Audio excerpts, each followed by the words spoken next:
Ang kagawaran ng katarungan ay tinitiyak ho na magiging patas sa paghawak ng mga reklamo kontra sa pamilya Villar. Ang prosecutor ay tinitiyak din ho yung kanilang matatag na paninindigang hindi maimpluwensyahan ang ilalabas na resolusyon. May balita si Bombo Grant Hilario.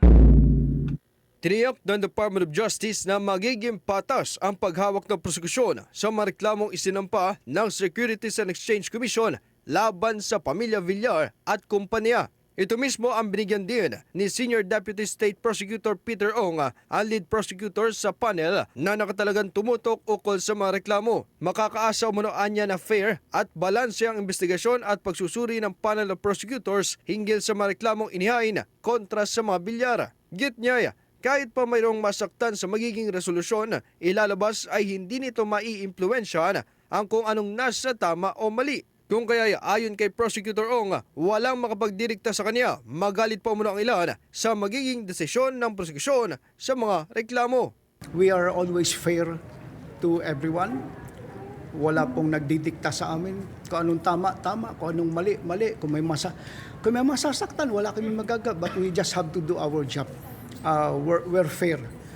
Kung madidismiss ang kaso, it's premature for me to say sa ngayon. Magre-reply, hindi ko pa nababasa yung kanilang counter affidavit except yung nanumpa sila sa amin. So I really don't know yung gist ng defense sila. I cannot even recall kung anong sinabi ng mag-asawa, ng parents, except yung prayer kanina, tinitingnan ko lang parang dismiss. So I cannot comment on the hope nila na mag-dismiss. It's premature. But we are always fair even if they will not say it. I'm known here, I'm very fair. Magalit man ang nasa taas sa amin, kung anong desisyon namin, that will be.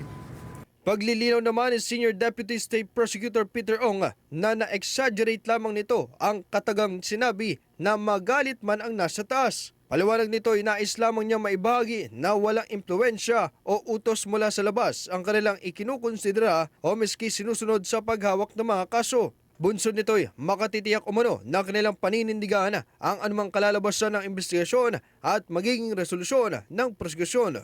Ngunit kung anya ay mayroong pagkakamali man, aminado at handa raw ang naturang piskal na balikan nito upang isailalim muli sa pagsusuri. No. Wala po. I mean, even in the past, my decision is, kung anong decision ko, yun na yun. Even in the past, I'm known for that.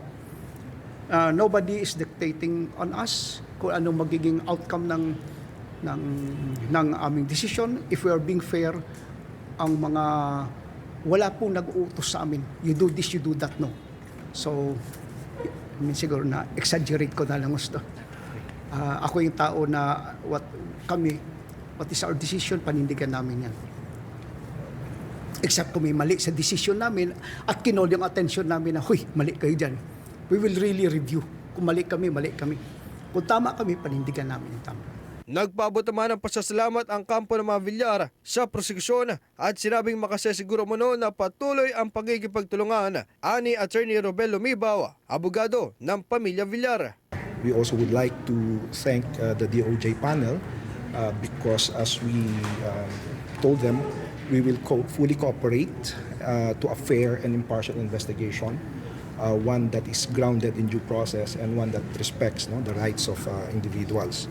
So we are here to clear the name of the company and clear the name of the directors and officers impleaded in this case. Naharap sina former Senators Manny at Cynthia Villar, Senators Mark at Camille Villar, Villar Land Holdings and Corporation at iba pa sa reklamong market manipulation, insider trading at misleading disclosures isinampa ng Securities and Exchange Commission.